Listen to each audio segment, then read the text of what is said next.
Blended Podcasts. Brought to you by Blended Audio.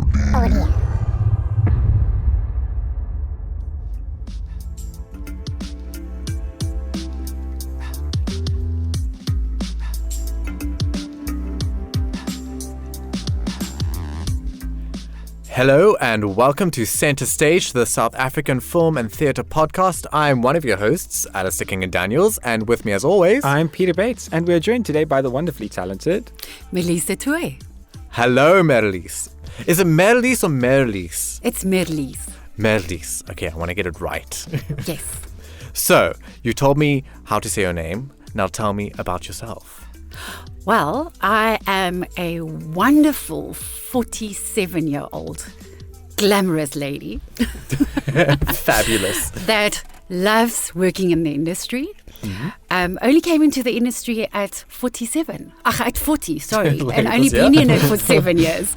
So, I was a hairstylist before I went into makeup artistry, which I studied 12 years ago. And then at 40, I started my own company, which is Merlize at Hair Makeup. And I've been working on that and growing my brand for the last 7 years. My brand consists of working with celebrities, working on TV sets, music videos, front cover shoots, and many more.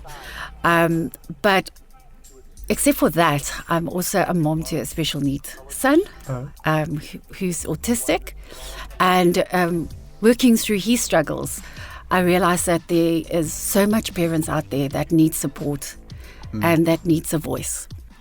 And I've always believed in giving my child who didn't have a voice the opportunity to grow and develop a voice for himself.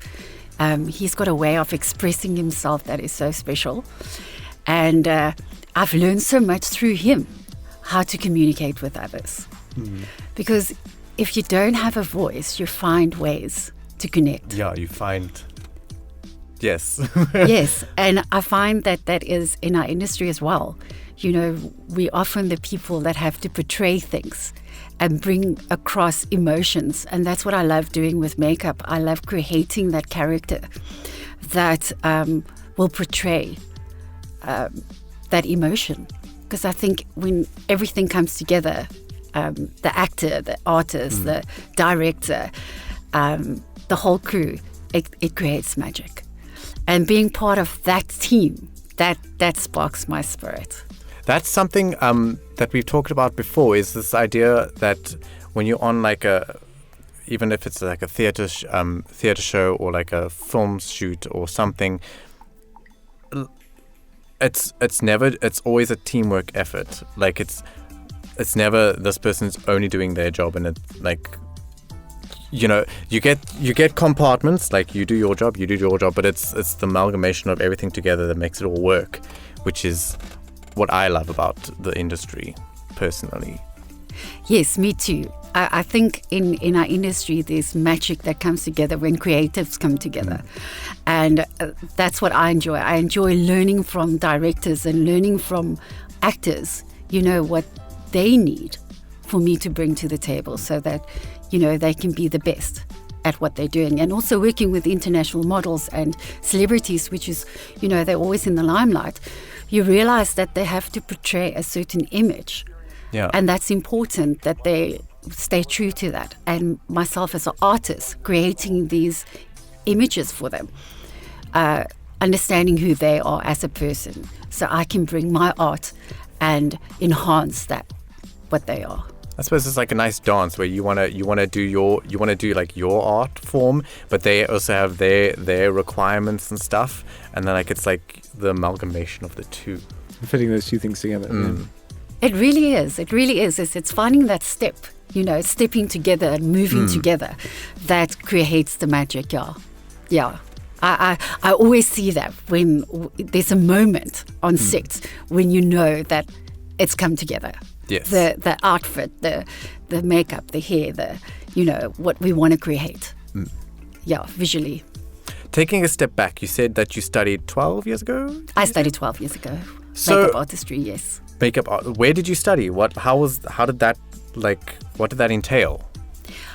Well, makeup artistry has always been a dream of mine.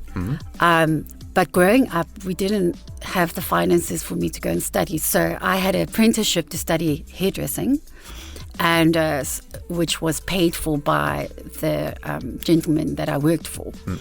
So I that's how I got into the hairdressing trade. But my dream was always to work in the industry as a makeup and hairstylist. So, and I was very cheeky when I was young. So I would say, I'm going to be the best. And people are not going to know who I am, not because of what I do, but because of who I am. And I've always believed in growing your character with your skill. So when I got the opportunity to go and study, where I got some extra money when my dad passed away, I decided that I want to invest that into something. And I invested that into makeup artistry and bought my first kit and studied photography and media makeup. So was there a school that you went to, or like how do you learn? Is it all practical, or do you do like theoretical sort of work as well? Like, because when you study acting or something, like a big component is like the theory behind it, and then a big component is the practical. And I was just curious to know if it's similar. Yes, it is.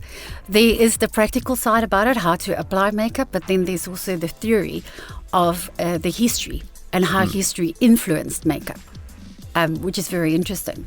So I did the full course. I did 3 diplomas, in which I can work in 3 genres in the industry. So I can work in the film, or not the film, TV, which is different because your film artists, they study special effects and film makeup, which is little bit different to media makeup. So media makeup, you will find that we will work in the industry on TV sets, music videos, those kind of things, where it's not your intense special effects and making scars and those kind of things. I don't do that. I didn't study that.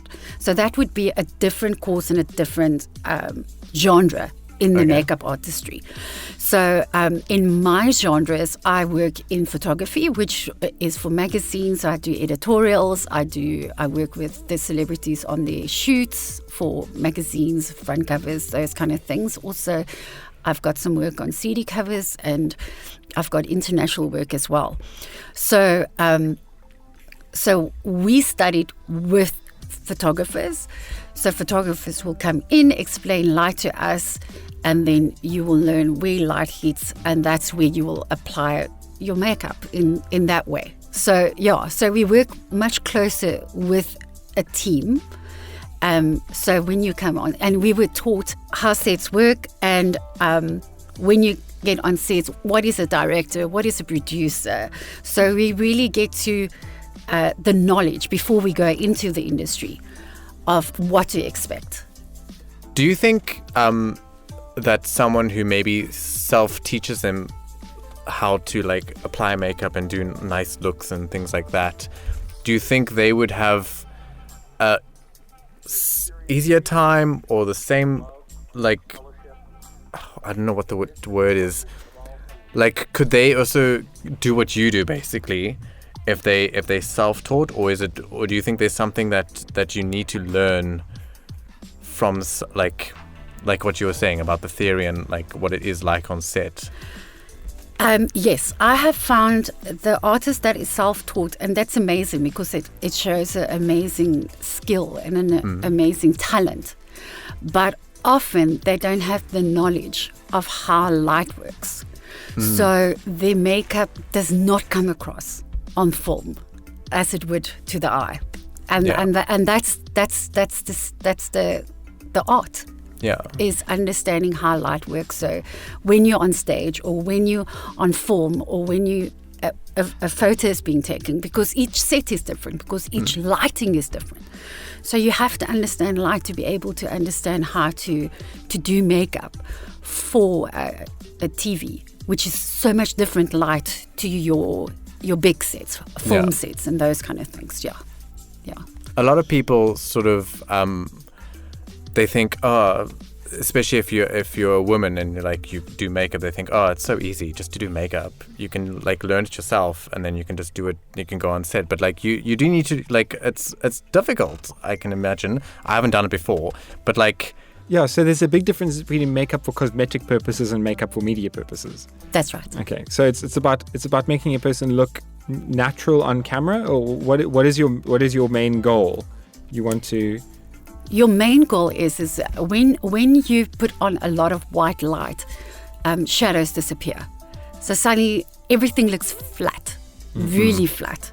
So you want to create three-dimensional features on something that would either be very, very flat. So it's creating those shadows and those highlights in a way that the camera doesn't pick up what you've done.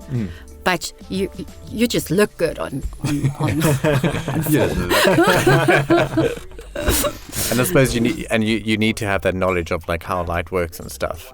Yeah, it's just the reason why I'm handling this thing is because like a lot of people, especially even with acting, they think, oh, I can act, I can just do it. And no, you need to know some stuff. Like it's not just anyone can do it. You need to have the passion. You need to have the knowledge of certain things to do it well. And yeah. So moving on from that, I want to know, when you're on set, for an actor, you go on set, you do your part. There's lots of waiting hours, but once you're wrapped, you're done. But if you're a crew member, there's always another actor that has to do their part. So what is a typical day on set for you like? Well, I'm normally the first one to work on set, so the pressure's on. So, if the makeup department is late, the set is late. So most of the time the pressure's on me. I need to be done in that scheduled time. So and then it's a question of, I always say, set life is hurry up and wait. Yeah. So it's really being able to, and this is part of our course that we study, is time. You have to manage time. If you don't understand how to manage time and how long something is going to take, you can't communicate that with the rest of the crew. Because that communication is very important, and it's often that I say to the directors, you need to communicate with me what you need and at what time you need it. If I say it's going to take 10 minutes, it's not going to take 5 minutes. It's going to take 10 minutes. So that's important. I think it's very important if you're on set, good communication between you and the rest of the team, and understanding that you are the one that's got to see that everything is on time.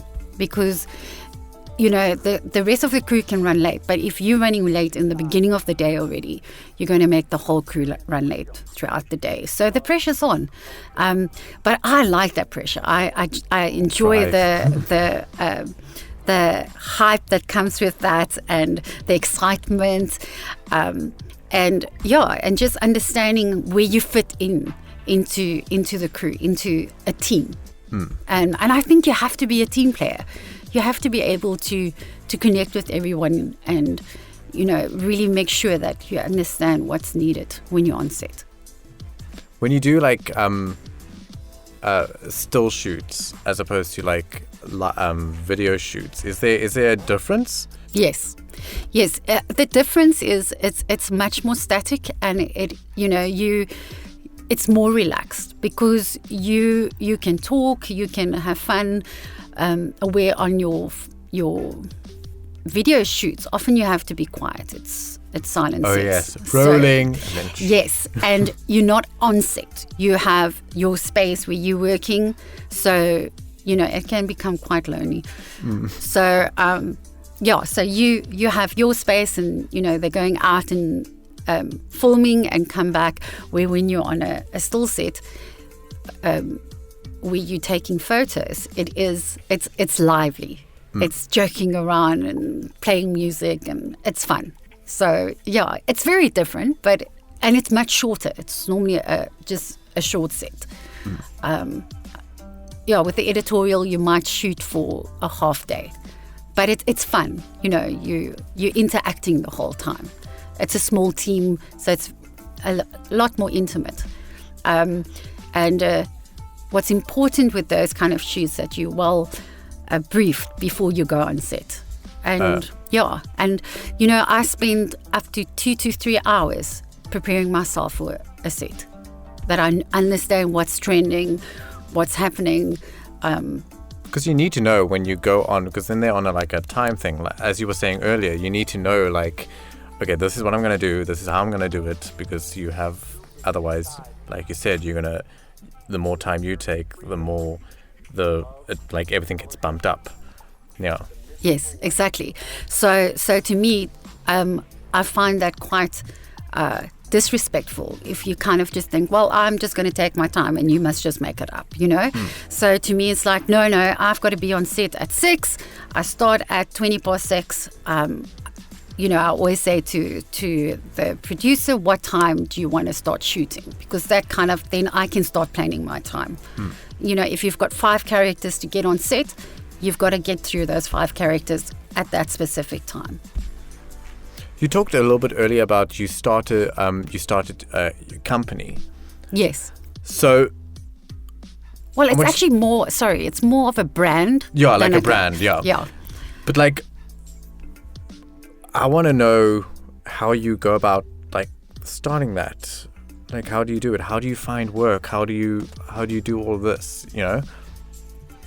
Well, how I started was the brand was inspired by my son. And it's called All About the Inner You. Because often people are judged by, the outer bit and how they communicate. But what if you can't? And what if you don't look as glamorous as somebody else? So to me, the brand started out of that. Encouraging women. I found going to set how often models are abused by artists. Why is your skin so bad? You should have plucked your eyebrows. And now they're the first person you meet when you're on set. And now this model has to go in front of the camera feeling like, oh my word, my skin is bad, my eyebrows are out of place, So I didn't like that. I didn't like that idea that a model has to be treated that way. So to me, it was like uplifting, building up that person before they go in front of the camera. If it's a celebrity, if it's a model, if it is, just a general person. To me, it was important that they felt that inner beauty, that, that security inside, because that shows outwardly. Yeah. So to me, it was just about going to set and, bringing kindness every day, wherever. So I teamed up with Mishka Patel, and we started working together, and she became the face of my brand. And so I would create her looks, and we will do shoots together, just getting images out there, and brands started picking up on that. Yeah. And it is hard work. It really is hard work to build a brand. Everybody comes in and is like, oh, I want to be famous and I want to be successful. And unless you are willing to do the work, people are always like, oh, you are so successful, and it seems like it just happened. No, it didn't. It is long hours and tears and sweat and really, really putting yourself out there. And always, I believe in always staying true to who I am as a person and bring that across with my brand. So certain things I don't do because I just simply don't believe in it.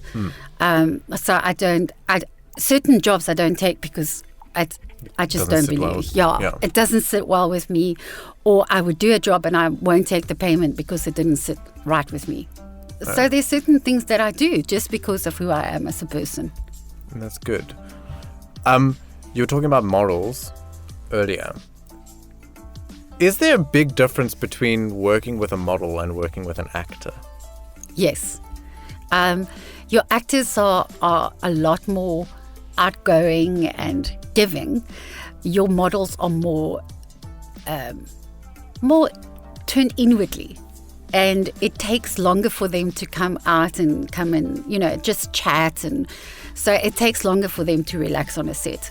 But I found like if you work more and more with them, when they see it's you on set, they immediately, yes. Where actors are they come on set alive. They're performers. Your models are not performers. They know their bodies and they know themselves. That's what makes a great model, is that they know themselves. They know how to bring the emotion in their bodies, which is different to your actors, where they have their voices, they have their eyes, they have, you've got your whole body to work with. A model literally only have her body and her face to communicate a lot of things. And so I love working with international models and professional models. It's amazing because it's like watching art play out. They dance with their bodies in front of a camera. It's art. It truly is. When you see these, and when they come on set, they don't model. They don't look like that when they come on set. They look like any girl off the road.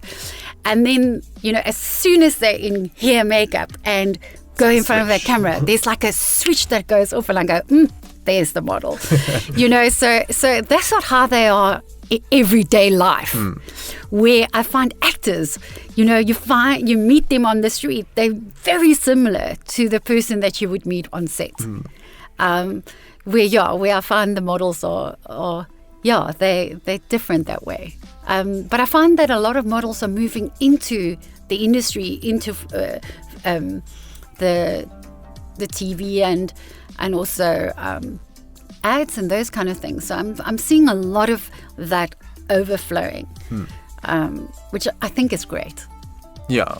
Because like the when you go to like a casting, there's just so many people, like lines of people. So, and you got to go, they're only choosing 2 people. So if you're like, say, a model, and there's a whole line of modeling, there's like a model casting call, and there's a whole long line of people, you've got to be able to, I think you should be able to go, okay, I'm also going to go to acting castings, because you need to make money. You need to like earn a living to continue doing what you love. So you need to be able to do all these different things. That's why like a lot of actors become directors and things like that. You need to do a lot of stuff, which is important.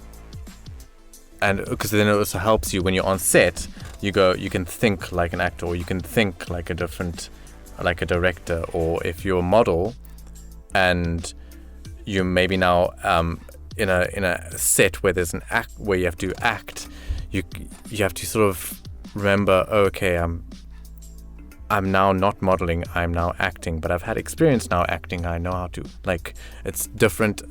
I think it's just important to be able to do different things. Definitely. And that's why I enjoy working in the different genres. So, a few weeks ago, I did Disney princesses. So it was a bit more animated kind of makeup for a stage show.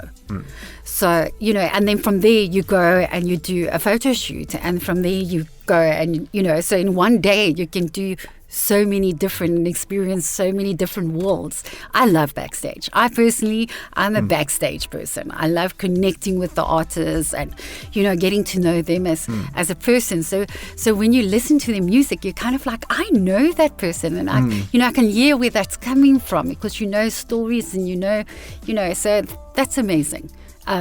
It's really amazing to see behind the screen. Yes. Which few people get to see. Few people get to meet the big names in the industry and like actually spend time with them and chat to them. And so to me, it's like, that's the backstage for me. It's like I sit and I have the most amazing conversations with some of the most best known South African singers and rockers, and so yeah, it's fun. It really is. So this has been very eye-opening. Thank you for coming. I think just before we end off and we see you leave, Do you have any sort of advice or tips that you could give up-and-coming makeup artists in the industry? Yes, I would say get yourself a mentor.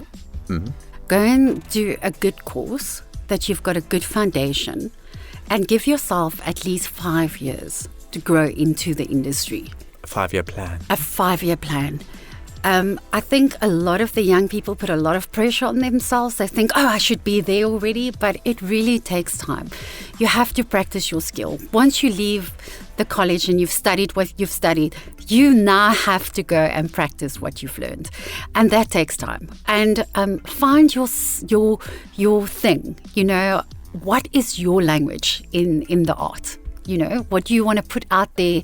How do you want people to see you as an artist? I think that's really important, to have an identity as an artist. Well, on that note, thank you so much for listening. And thank you for joining us today and talking about your passion and your business. And thank you so much for having me. And thank you, listeners, for tuning into this episode of Centre Stage, the South African Film and Theatre Podcast. Thank you, and goodbye. King Media Productions Centre Stage is a South African film and theatre podcast hosted by Alistair King and Daniels and Peter Bates, and produced with the generous assistance of Blended Podcasts, brought to you by Blended Audio.